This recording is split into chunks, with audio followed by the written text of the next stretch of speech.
time, Hitler massacred 3 million Jews. Let me correct you, Mr. President. Hitler massacred 6 million Jews. So, yan. I stand corrected, sir. There are 3 million, sabi nyo, there are 3 million drug addicts. Hindi po drug lords, ha? Hindi po drug pushers. Drug addicts, there are. I'd be happy to slaughter them. Drug addicts, Mr. Chair, Mr. President. Pwede nyo pang sabihin sa akin ngayon, ha? Nung sinabi nyo, I would never allow innocent Filipinos to be killed. Siguro gusto nyo palitan po ito ng drug lords and drug pushers. Yes, sir. Pakipalitan po nyo ngayon. Drug lords and Ayun drug po. pushers. Therefore, nagkamali po kayo nung sinabi nyo drug addict. Tama ka, sir. Salamat I po. stand corrected. Salamat po sa inyong pagtanggap po dito. Kasi gusto ko pong malaman ang inyong pong pananaw po dito eh. Oo, sir. Opo. Tama Ayan. ka, sir. Tama ka, sir. Ayan. Ngayon, ito po.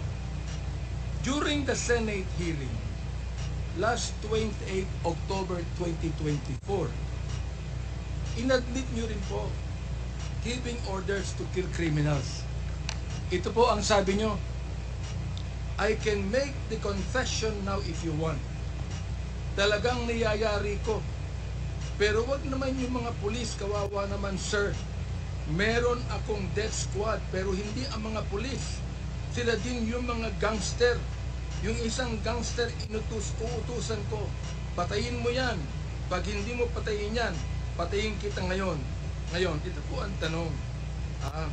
Sabi nyo, galit kayo sa kriminal. Hindi po ba? Ba't kayo gumagamit ng gangster? Hindi po ba criminal din yung gangster? Yes, sir. Pagkatapos niya patayin yung gangster, patayin ko siya. Papatayin nyo rin. Ganun po. Oo. Dapat po, pumatay muna siya Oo. bago nyo patayin. Tapos kung utosang patayin, patayin ko siya. Nasa batas po ba yun? Patas lang. Nasa batas po ba yun? Wala. Ikaw ay prosecutor, nasa batas po ba yun? Wala. So therefore, bilang prosecutor, hindi nyo ginagawa ang sabi ng Hindi. batas. When I was mayor, Tutor po ako in toto. Talagang, I am bound by the law.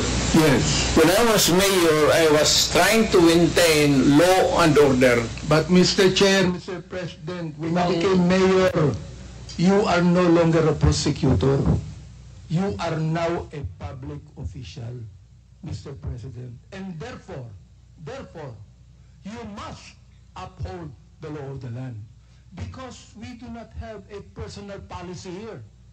Our policy is a lawful policy. We must always, naniniwala po kayo dyan, correct me if I'm wrong, we must always uphold the Constitution. Hindi po ba? yes, sir. Ayan. Alam mo, ano pong pagkakaiba nyo si Vigilantes, for example? Ano pong pagkakaiba nyo si Vigilante? Na pumapatay po ng drug addict na lalaban din. Well, Ayan, sir, sige po. Pakipaliwanag po sa amin. may classification niya, sir. Hindi ka basta-basta pumatay ng drug addict. Yes. You killed drug lords Yes. and the purveyors of drugs. Aha. What you just kill addict, sir? Yung addict, ipadampot mo sa police, ipadala mo sa doon sa the rehabilitation center. Sa totoo lang po. Alamin mo ang nanay, tatay na doon mo delivery bata. Sa totoo lang po, Mr. Chair, ito because of your pronouncement na shoot them dead, na-embolden po ang ilang mga pulis natin pumatay. Because it was the order of the President himself, who is actually the Commander-in-Chief of the Philippine National Police. So therefore, Mr. Chair, Mr. President, when you said, shoot them dead, it emboldened some of the policemen to kill. Am I right, Mr. Chair? I am saying it again. You say Shoot them dead. All right. Yes, sir. Therefore, Hanggang ngayon. your policy of shooting them dead and the policy of the policemen in killing them is different, because you said in the Senate that it is the policeman that should be accountable for this, not me, because this is just a policy. But Mr. Chair, Mr. President, because of that policy, some of those policemen killed. In fact, Mr. Chair, nung kami po ay nagkaroon ng unang hearing dito ng Committee on Human Rights, meron po kaming inibitahan na 4 na mga PO4, SPO4 lang po ito. Mga talagang ano po, non-commissioned officer. Nakasama nila ang isang major. Sabi ko sa kanila, nakapatay ba kayo? Ang sabi nila, hindi. Okay. Ngayon tinanong ko, pero gumamit kayo ng baril at bumaril kayo. Ang sabi nila, meron kaming nabaril. Okay, napatay niyo ba?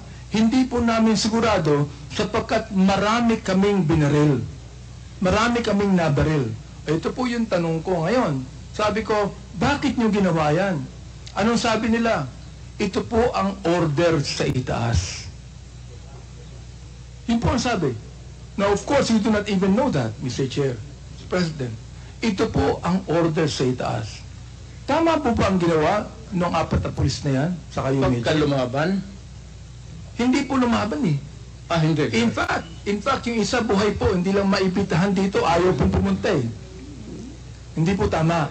That's about the only time that a policeman can legally kill another human being is when he is confronting a criminal and is armed, and it must be commensurate doon sa baril for baril. Oh, ito po. Kung batuta lang ang hawak mo, barilin mo na lang sa leeg or barilin mo yung paa. Mr. Chair, Mr. President, ito po. According to the data that was given to us by the Philippine National Police, by General Baca himself, na ang sabi rito, 7,173 pushers were killed. Now, ang sabi po ay nanlaban. Pero gusto namin pumunta ron sa Philippine National Police. Tinan po namin ng crime lab kung paano po nanlaban ito. Ito po ba'y nakipagsuntukan lang? O nagkaratihan lang? O may baril? Bakit po, kung 7,123 pusher ang napatay, ibig sabihin ng laban, dapat meron din pong 7,173 na baril ang nakuha ang Philippine National Police. Tama po ba ako, Mr. Depende, sir. Not really a gun. It could be a knife. Knife. Okay po. It could Knife. be a something that would be lethal. Tubo or... Pero, inamin po ng Philippine National Police na wala silang ganong karaming ebidensya. O, ng 7,173. For example, 440 users. Ang sabi nyo kanina, dapat tulungan yan. Dapat rehabilitate po yan. Pareho po tayo ng pananaw dyan. And by the way, Mr. President, naniniwala po ako sa inyo sa war on drugs. Ayaw ko po ng droga. Alam ko po ang magiging kapalit niyan sa mga kabataan. Pero hindi